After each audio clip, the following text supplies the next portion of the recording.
Anda selesai menunaikan salat, Anda salam, Assalamualaikum warahmatullah.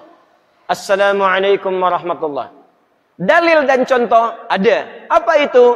Begitu selesai, Quran surah keempat ayat 103. Fa idza qadaytumus salata fadhkurullaha. Maka jika Anda tuntas mengerjakan salat, berzikirlah kepada Allah. Hadis Muslim hadis 593. Astaghfirullah, astaghfirullah, astaghfirullah.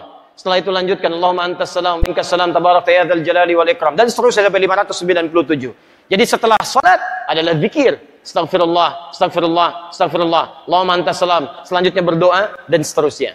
Baik. Assalamualaikum warahmatullah. Assalamualaikum warahmatullah. Tiba-tiba tangan disodorkan untuk salaman. Kanan dan kiri. Boleh tidak? Boleh tidak? Yang boleh angkat tangan. Yang tidak boleh angkat tangan. Yang wallahu a'lam, enggak usah angkat tangan. Karena waktu kita mau habis di sini. Lihat sini. Untuk menentukan boleh dan tidak, tadi kaidahnya. Lihat, ini sederhana. Cuman satu bagian dari kalimat, tapi maknanya dalam. Boleh dan tidak. Jangan asal bicara ini boleh, ini tidak. Anda tidak boleh menghukumi sesuatu di syariat kecuali memahami ketentuannya. Apa landasannya? Mana dalilnya untuk menentukan boleh?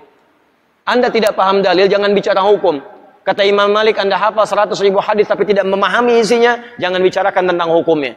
Apalagi Anda yang tidak hafal hadis baru tahu terjemahannya, tiba-tiba memberikan hukum pada orang lain, itu yang bahaya. Awas, hati-hati. Nah, bagaimana menentukannya? Apa dalilnya? Tayyib. Hadis riwayat At-Tirmidzi menyampaikan dari Nabi sallallahu alaihi wasallam, "Ma min muslimaini yaltaqiyani fayatasafahani illa ghufira lahumā qabla an yatafarraqa." Tidaklah dua orang muslim bertemu dimanapun kapanpun. Catat kalimat itu. Dimanapun kapanpun. Mau di dalam masjid, mau di luar masjid, mau di kantor, mau di rumah, kapanpun dalam kondisi yang dibenarkan. Mau setelah sholat, mau di luar sholat, yang dibenarkan. Karena di dalam sholat gak mungkin. Allahu Akbar, Allahu Akbar. Mustahil. Dalam kondisi yang dibenarkan. Ba'da salat, Assalamualaikum, Assalamualaikum. Di luar masjid, fayatasafahani, tiba-tiba keduanya bersalaman. Salaman. Ghufira lahuma qabla an yatafarraqa. Maka diampuni dosa-dosa yang pernah melekat pada keduanya. Pada keduanya. Ini pernah membicarakan keburukan pada orang ini pernah berprasangka yang tidak baik, tiba-tiba salaman. Tapi salamannya menggunakan tasafah. Dari kata safaha, sesuatu yang lapang hatinya. Jadi ketika bersalaman itu ada kelapangan dalam hati. Masya Allah, salaman. Maafkan Pak ya, kalau selama ini ada yang khilaf, saya juga sama. Jadi lapang suasana hati. Itu begitu belum lepas ini, digugurkan dosa-dosa yang pernah melekat di antara keduanya. Ingat kalimatnya itu tajam, bukan salaman biasa. Kalau cuman begini, satu nengok ke barat, satu ke timur, masyriq wal maghrib, nambah dosa. Apa kabar? Baik. Satu dosa, yang ini dosa. Jadi begitu Anda salaman, fayatasafahani, lapang hati, ghufira lahum qabla an yatafarraqa, turun ampunan Allah pada keduanya sebelum dia berpisah. Begitu berpisah, sudah tidak membawa dosa di antara keduanya. Baik, sekarang persoalannya, Assalamualaikum warahmatullah. Assalamualaikum warahmatullah. Tiba-tiba salaman. Tek kanan, tek kiri. Dalilnya ada yang tadi. Karena hadis tadi tidak membatasi. Mau ba'da salat, mau di luar masjid, mau jadi dari salat, yang penting salaman. Boleh tidak? Boleh kalau bicara dalil, itu boleh. Cuman persoalannya, contoh tidak ada.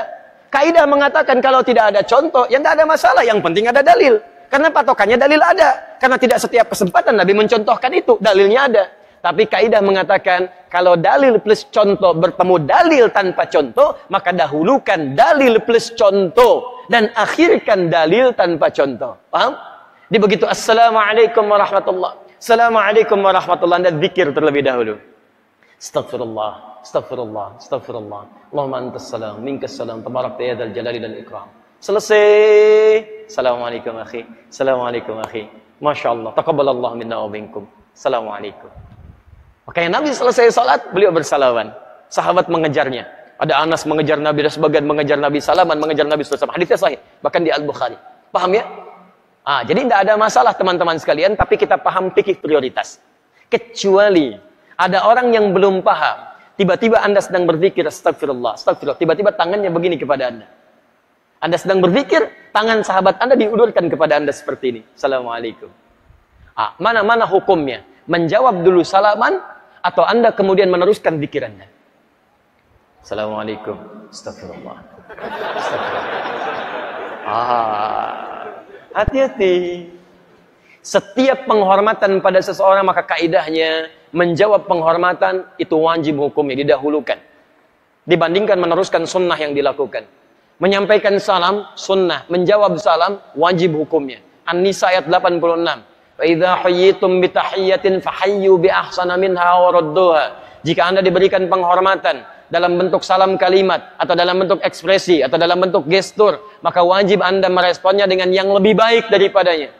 Dengan kalimat Assalamualaikum, jawab dengan yang lebih baik. Waalaikumsalam warahmatullahi wabarakatuh. Assalamualaikum warahmatullahi wabarakatuh. Waalaikumsalam warahmatullahi wabarakatuh. Menyampaikan sunnah, menjawab wajib hukumnya. Maka dalam keadaan Anda berzikir, ada orang menyodorkan tangan, respon tangannya. Waalaikumsalam. Zikir, astagfirullah. Astagfirullah. Merespon, please ada nilai dakwah di dalamnya. Paham ya? Assalamualaikum. Astagfirullah. Cari masalah Anda. Cari masalah. Gak direspon. Jenggot baru 3 gak ngerespon. Jadi ke jenggot lah dia. Apa hubungan salaman dengan jenggot? Yang salaman tangan, yang disoal jenggot. Jadi sudahlah. Ya, hal-hal yang tidak penting, lupakan aja gitu kan.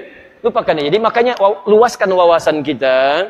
Pelajari dengan lebih baik. Dan tempatkan hukum sesuai dengan tempatnya. Sehingga setelah belajar, yang biasa salaman pun mengerti. Oh rupanya zikir didahulukan. Habis zikir saya salaman. Maka dia tungguin habis zikir. Begitu mau salaman pulang. Ya, bisa itu kan? Mungkin besok salamannya. Bismillah. Enaknya. Jelas ya? Sebagian teman-teman, mohon kita amalkan Quran surah 58 ayat 11 ya. Ya ayyuhalladzina amanu idza qila lakum tafassahu fil majalis fafsahu yafsahillahu lakum. Hei orang-orang beriman, jika diinfokan pada kita, ayo kita share, luaskan supaya orang lain mendapatkan kenyamanan yang sama, maka cepat respon. Orang yang bisa meluaskan bagi orang lain, Allah akan luaskan titian kehidupan apapun yang amalkan dalam kehidupannya.